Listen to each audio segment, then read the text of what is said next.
Hello everyone and welcome. My name is Colleen Lenehan.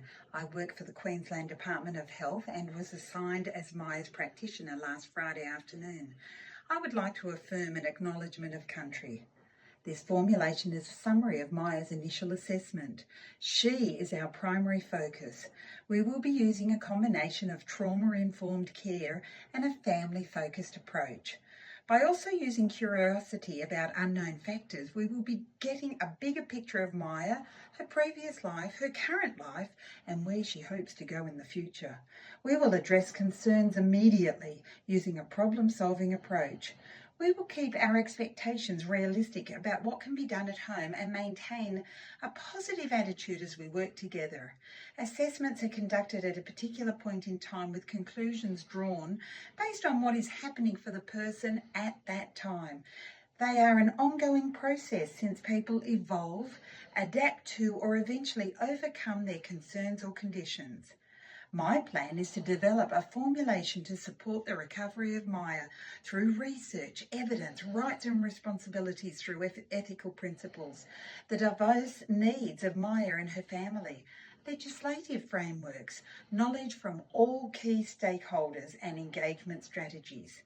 At this point in time, we know that Maya is a 13-year-old female, lives with her two parents and a younger sister, is labelled as attention-seeking by her parents who want her to stop self-harming, exhibits anxiety when eating, shopping, accessing social media. During the initial assessment, she didn't make eye contact, sat slumped with her hair over her face, responded in monosyllables when asked questions, and said she wasn't interested in receiving any more therapy.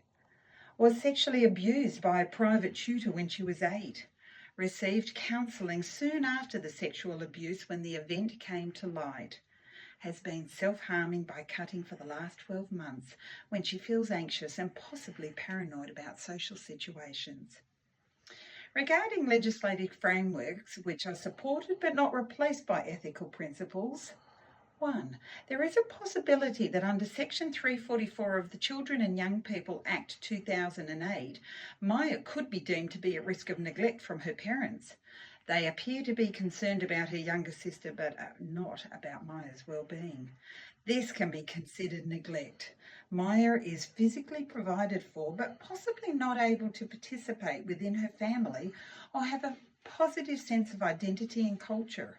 If this is the case, then the parents may be as vulnerable as Maya and require mental health assistance themselves. Maya will be made aware of 24/7 assistance services, and I will recommend Braveheart for their specific support and resources on sexual abuse. The Australian Government Departments of Mental Health recognises, values, respects and supports the importance of all families and carers. They assist in the treatment, well-being and recovery of people with a mental illness. This could be useful as a checklist to review after each session with Maya.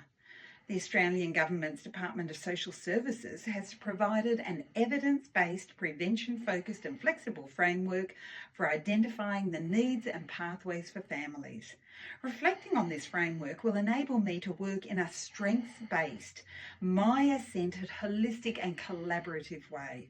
It will include the family and service providers to help them work together. Consent may be quite a challenging issue. After initial engagement, I would need Maya's consent to ask certain questions, such as, I need to ask a few serious, hard questions about your safety. Are you ready? Irrespective of parental wrath or legal action, I have a duty to respect Maya's rights as stated in the UN Convention on the Rights of the Child. However, with any major concerns and before considering mandatory reporting and duty of care, I will seek the assistance of a colleague to become a more competent and safe practitioner. The Queensland Information Privacy Act provides the right for Maya to have her personal information collected and handled with confidentiality by me. Only appropriate stakeholders will have access to this information. I can give Maya's parents information about her assessment and care with consent. I can explain the advantages to Maya of giving consent, as well as explaining to the parents the importance of respecting this consent and possibly start to engage family members in psychoeducation. This way, I will be adhering to ethical principles, engaging and assessing Maya to a high standard, as well as demonstrating my trustworthiness and ensuring Maya's autonomy. With any further problems, solutions through ethics support is available. We will be using a trauma-informed, family-focused approach as a tool to identify the diverse needs of Maya and her family. Bowlby's theory recognises the importance of the role of primary attachments. Therefore, Maya's parents' considerable insights into her abilities, strengths and needs should help to engage and form a strong partnership. Thorburn confirms research findings that families play a critical role in the support and recovery of family members. Social functioning is improved and there is a reduction in the time for recovery and level of distress for all family members. There are a range of issues Maya is most likely experiencing. Choices, because trauma disempowers. Choice empowers. So Maya and her family's choices need to be heard and respected. Collaboration with Maya and her family, not to them. Two-way communication will ensure Maya and her family's needs and preferences are determined. Trustworthiness, including transparency, clear communication and being attuned and responsive to Maya and her family. Empowerment, to have a voice and a choice about how they want the engagement and plan to proceed to assist in the recovery process as Maya starts to regain autonomy over her life. At this point in time, we are unaware of the impacts of culture, gender, relationships, sexuality, spirituality and education. These will need to be addressed over time through conversations with Maya, her family, her pastor if she has one, and her teacher. They are all important issues. For example, culturally, we are unaware where Maya fits in the family. Educationally and socially, we don't know the extent of her grades or relationships at school. Gender issues could lead to mental health issues regardless of other traumas. Spirituality, we don't know if the family has any religious affiliation or if her spiritual beliefs can be a coping mechanism and give her peace, hope and meaning to her life. Maya is also in the middle of adolescence. If she is developmentally on track, Maya will have an increased need for independence, be more self-involved and be craving acceptance and appreciation by her peers and through peer pressure, which could be triggering her anxiety. Regardless of the previous sexual abuse, we don't know what strategies Maya learned to cope with this trauma and the location which may be a trigger for recurrent stress by reliving the memory. Maya's family has diverse needs, priorities and desires, so we will be assessing each member of the family to determine how best to assist them individually, working as a family unit, and most importantly, how they can assist Maya. There will be obstacles to overcome, like safety. Physically, Maya is showing a deep distress by deliberately hurting herself to cope with strong, painful emotions. Emotionally, Maya is at risk of harm to self and risk of self-neglect, while her family could perceive themselves to be in crisis, increasing the risk factor again. Through a good therapeutic relationship with Maya and her family and consistent demonstrated empathy, the self-harm cycle can be broken to develop positive ways to handle strong feelings. If Maya continues on her current trajectory, there will be increased risks of negative events or harm to her, such as serious injury, scarring, or even death. Complexities in relationship within Maya's family and its resulting tensions. When they are addressed, Maya may feel safer and her family might not feel judged. The potential stigma and possible negative previous experiences with mental health services. Questions might include how Maya felt it helped her to move forward after the event. If Maya believes a different approach this time might be more acceptable to her. And what Maya's parents thought of the outcome of the previous sessions regarding Maya's behaviour towards them, herself and others. There's a lack of community involvement for practical support and assistance.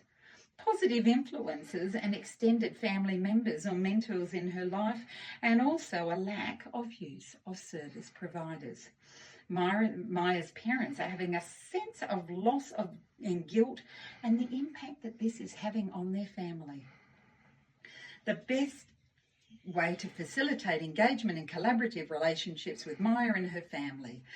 Focus primarily on Maya and then on her family. Plan my interactions with a structure for the sessions and setting the scene for Maya and her family. This way they are clear on initial expectations, legal implications and approaches used. These could include a mix of informal assessments like conversations and formal assessment like the heads assessment. To sound as natural as possible, wording everything clearly and in words she would use. Take time to build rapport and trust. Be honest and kind, judgmental and active listener, transparent, empathetic, not in a rush, reliable, consistent in my behaviour toward Maya, respectful, fair, caring and warm. Ask Maya for consent for her parents to be involved and even stay during the session. Break the tension with an icebreaker like a genogram to help unpack the quality of their relationships and note any recurring patterns of challenging behaviours. Working with a team of problem-solving individuals to generate more benefits for Maya. If Maya feels uncomfortable in my office or her home, then I can utilise engagement through technology and alternative mediums. This might also assist if they are culturally and linguistically diverse and give me a clearer picture of Maya's online communication and interaction with her peers. Using a biopsychosocial model to work with, Maya's biological factors include determining her temperament and what happened 12 months ago to precipitate the acute change in anxiety in Maya through sensitive conversations. Psychologically, Maya's emotional needs don't appear to be met, resulting in an insecure attachment with her parents. This will be addressed as part of the family-focused approach, with Maya's parents invited to separate counselling and the offer of support through various organisations. Maya's social factors relate to her school. A plan could be developed between Maya and her teacher, alleviating her fear of returning to school. This could take the form of more group time within the classroom, so she's in contact with a smaller number of peers at a time. She could also be encouraged to eat a large breakfast each morning so she can miss lunch and have afternoon tea and dinner at home. Potentially the base problem was the sexual abuse, but other factors may now be contributing, so we need to investigate. Maya's unhealthy coping strategies of avoidance, possibly due to unmet emotional needs and criticism by her parents, need to be addressed. Her parents don't need judgment or blame. Their feelings of fear, confusion and possibly helplessness in the situation need to be accepted. As the parents asked for help, Maya might eventually accept help as well. This will enable a shared understanding of Maya's condition and individual and group healing through counselling and the reassurance of hope that over time Maya will recover. Thank you for your time listening to this presentation. As Charles Schulz affirmed, there is no quick fix. There is putting the pieces of Maya and her family's life together over time and with acceptance, care, education and support.